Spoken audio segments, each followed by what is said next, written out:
Hey everybody, Aaron's back.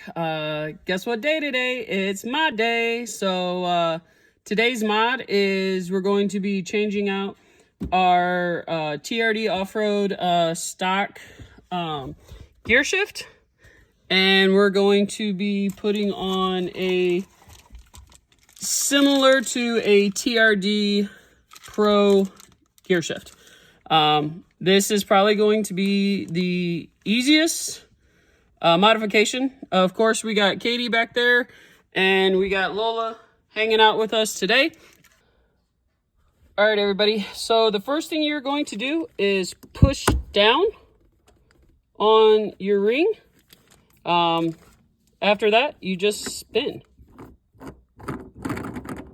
And once you spin a bunch, it comes off, right?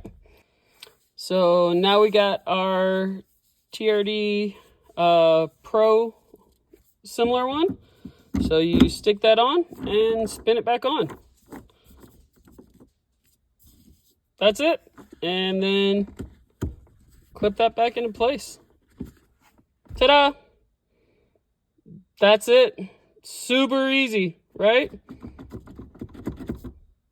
Cool.